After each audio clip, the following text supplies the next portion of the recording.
Bonjour et bienvenue dans cette vidéo qui va vous montrer en quelques minutes, pas trop longue j'espère, comment vous pourriez utiliser Seesaw pour faire de l'enseignement à distance. Parce que oui, la situation fait que on ne peut plus être dans nos classes, donc il faut trouver des solutions pour partager des choses avec nos petits élèves. Seesaw, j'adore vraiment parce que il est possible de faire plein de choses. Donc, je vais insister sur deux points particuliers. Quand on appuie ici sur Add, ah oui, désolé, tout est en anglais, c'est comme ça, mais il y a quand même franchement moyen de s'y retrouver. Donc Add, deux choses sont très intéressantes. D'abord, on peut envoyer des annonces, des messages uniquement aux enfants, uniquement aux parents, ou bien alors aux deux. Chaque message peut être accompagné d'une pièce jointe, qui peut être une photo, un dessin, une vidéo, un lien, etc., ou même des choses qui viennent de votre ordi. Donc, déjà ça, c'est pas mal parce que ça permet d'entrer en communication avec les enfants et les parents.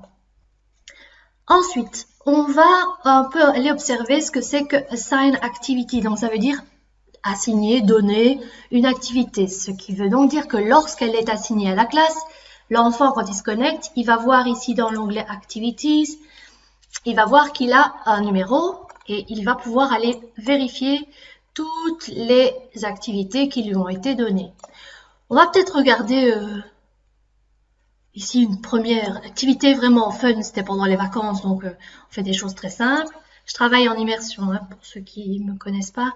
Et donc du coup, c'est normal d'avoir des choses en français et en anglais parce que les feuilles en français sont celles que ma collègue donne et celles en anglais, c'est pour moi. Donc ici, directement, l'enfant en cliquant sur Add Response, donc ça veut donc dire j'ajoute une réponse, il arrive ici. Donc il y a la feuille qui a été préparée par l'enseignant et l'enfant peut utiliser différents outils pour venir mettre les mots en évidence. Et attention ici, dans cette activité, il y a 2 pages. Parce qu'effectivement, on peut ajouter toutes les pages qu'on veut. On va peut-être pas en mettre 15 parce que c'est pas très sympathique pour les enfants. Mais bon, après, c'est vous qui voyez, vous faites comme vous voulez. Mais il est possible de mettre des pages. Je sais pas combien maximum, à mon avis, 10 facilement. Et donc voilà, il y a les outils où elle aurait pu décider de faire comme ceci. On peut aller zoomer. Oui, c'est possible de zoomer. On fait plus. On déplace le zoom. Et une fois qu'on a bien déplacé le zoom et qu'on a juste envie d'écrire sans que ça ne rebouge, on peut cliquer là. Et donc ici, là, le dernier outil qui a été sélectionné est utilisable. Si on reclique ici, on revient à la page précédente. On peut dézoomer ou rezoomer encore plus.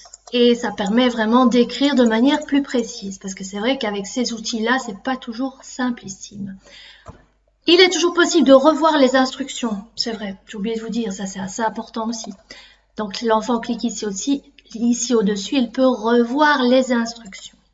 Et lorsque c'est fait, lorsque le travail est terminé, que l'enfant est fier de son travail, il clique sur la petite flèche verte pour envoyer le travail à l'enseignant.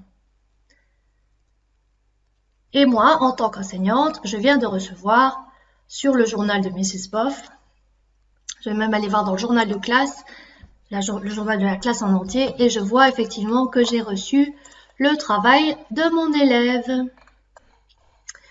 Alors, on va retourner dans ici. Allez, Assign Activity, on va en créer une ensemble. Et dans celle-là, donc vous voyez ici, ça c'est ma banque, ma librairie, enfin ma bibliothèque, comme on dit, d'activités. Ça peut vraiment être plein de choses. Donc, on va aller regarder. Et oui, et il y a certaines de mes activités que j'ai été piochées et que j'ai modifiées en allant dans la community. Donc, ça veut dire que il y a des enseignants qui sont d'accord de partager certaines de leurs activités. J'en ai partagé aussi certaines, parce que je me dis que c'est en partageant que c'est toujours mieux. Et même si c'est pas dans la langue qui vous intéresse, ça peut quand même être vraiment chouette d'aller regarder ce qui est fait pour aller s'inspirer. Donc, il est possible d'aller chercher par classe, par sujet, etc., etc. Je vous laisse découvrir. Je vais retourner maintenant dans la création d'activités, pour que vous voyez un petit peu comment ça marche. Donc, on va créer une activité. On va partir du début. Là, on écrit le titre, on écrit les instructions. Ici, on peut en plus ajouter un enregistrement audio qui va où on va pouvoir lire les instructions, ce qui peut être très très chouette pour les enfants qui ont des difficultés avec la lecture. Ici, on ajoute un exemple pour l'élève, donc c'est ce qui va apparaître dans la fenêtre. Alors attendez, on va essayer de retourner dans l'activité, back to class. Par exemple, ici, il y a un autre type d'exercice. Ouais, donc l'exemple, c'est ce qui apparaît là, sur le côté. D'accord? Après, le template que vous allez ajouter, donc l'enfant sélectionne son nom, et le template, donc c'est l'exemple que vous allez ajouter, ce sera là en dessous. Donc, les instructions ici, c'est l'enfant doit lire le passage dans sa tête, et puis il s'enregistre en lisant. Et puis, il repère combien de mots il a été capable de lire en 1 minute, si c'est qu'il le fasse, et ce serait chouette qu'il puisse encercler les mots qu'il trouvait difficiles.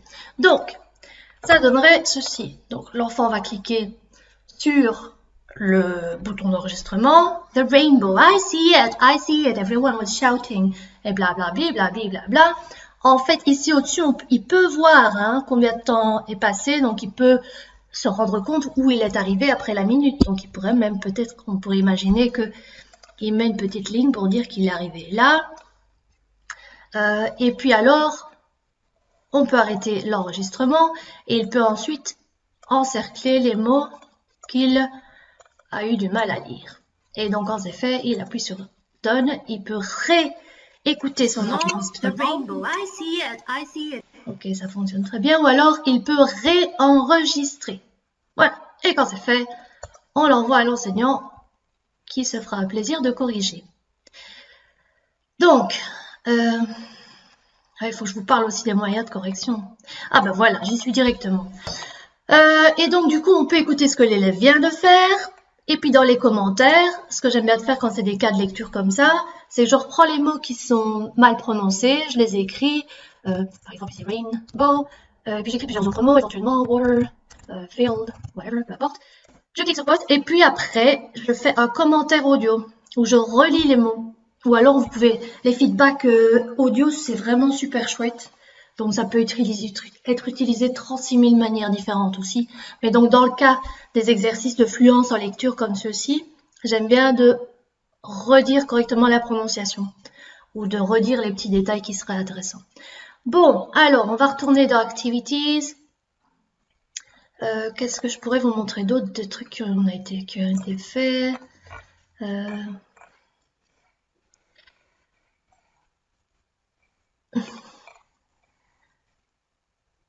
Ouais, bon, il y a 36 milliards de choses qui peuvent être faites. Je vais vous laisser...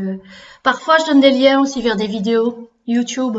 Et alors, j'utilise, moi, Safe YouTube, ce qui permet de quoi? D'extraire uniquement la vidéo. Enfin, en fait, l'enfant ne peut aller que sur cette vidéo-là. Il ne va pas avoir la publicité et il n'aura pas tous les liens vers d'autres vidéos par la suite. Ça veut donc dire que il va pas passer 40 minutes sur YouTube à regarder 36 vidéos qui n'ont rien à voir. Ce sera celle-là uniquement pour le travail qu'il a à faire. Donc voilà à quoi ça ressemble. Et donc c'est la même chose qu'une vidéo YouTube, mais vous voyez bien qu'il n'y a pas tout ce qui va avec d'habitude. Et donc, Add Response, comment l'enfant a fait ça quand il a regardé le livre. Je lui demandais après de faire, d'inventer lui-même aussi quelque chose qu'il pouvait créer. Parce que le livre, c'est à propos de création qu'on peut faire. Et après, je les invitais à prendre une photo ou une vidéo, d'ajouter du texte et d'enregistrer un petit commentaire éventuellement pour me dire un petit peu la plus belle chose qu'ils pouvaient faire et fabriquer. Voilà, donc, encore une autre petite chose, Assign Activity. Donc, on va imaginer je crée encore une nouvelle activité. Et je sais que généralement, en tant qu'enseignant, on aime bien faire des vidéos où on écrit et on explique en même temps. Donc, on va faire ça. Imaginons qu'on va tout écrire, ou pas. On peut aller chercher une photo qui vient de notre ordinateur, ou un PDF. Ou alors, on peut faire une photo de soi-même. En cliquant sur En appuyant sur la barre d'espace, ça fait la photo sans devoir viser sur les petits trucs sur le côté. Donc, ou alors upload, je vais dans mon ordi et je prends, oui, j'essaye de rajouter à chaque fois sur les corrections ce que je donne à mes élèves, des petits emojis. Bon, je vais effacer le truc précédent. Hop, hop.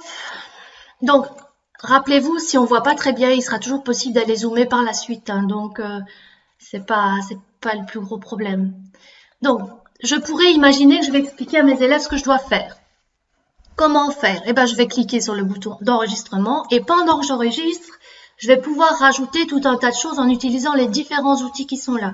Donc, je pourrais leur dire, allez, premièrement, qu'est-ce qu'on va pouvoir faire d'intéressant quand on a une feuille? Qu'est-ce qu'il faut faire? Déjà, on va lire le titre parce que ça nous donne fameusement des informations. Et puis, on va regarder un petit peu ceci et cela.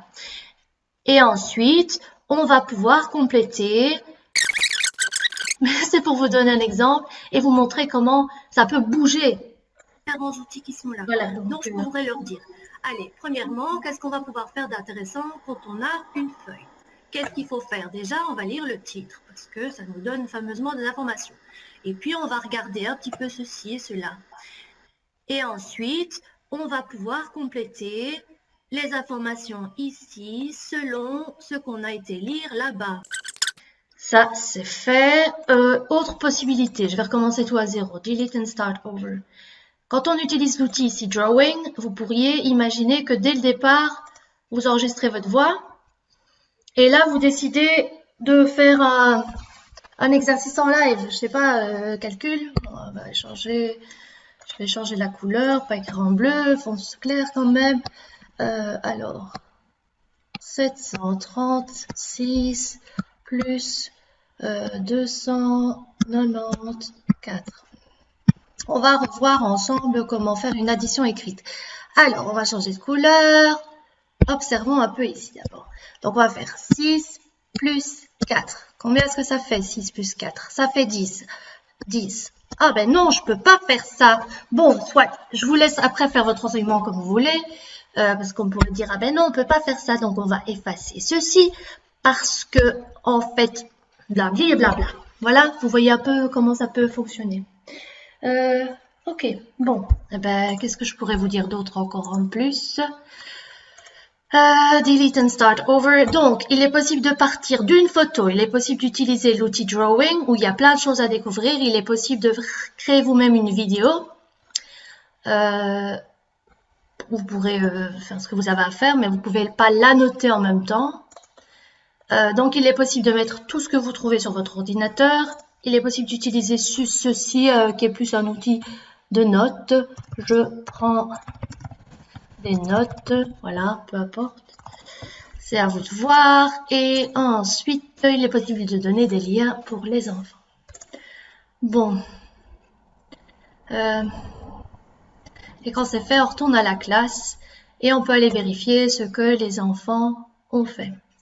Donc, je vous rappelle que eux, quand ils ont une nouvelle activité, il y a un petit 1, 2 ou 3 qui apparaît. Et lorsque c'est fait, donc ils ont cliqué sur Add Response, ils ont sélectionné leur nom, ils ont répondu à... Oups, mince. Ça va falloir que j'efface, qu'on voit la tête de mes petits piou-piou. Donc je vais flouter l'image. Et donc après, vous voyez pour chaque enfant, vous voyez le nom de chacun de vos enfants. Vous pouvez cliquer sur le nom de votre enfant ou alors simplement regarder le journal de la classe en entier pour pouvoir corriger les exercices. Différentes manières de corriger les exercices aujourd'hui aussi. Si on clique là, on peut aller sur Edit Item.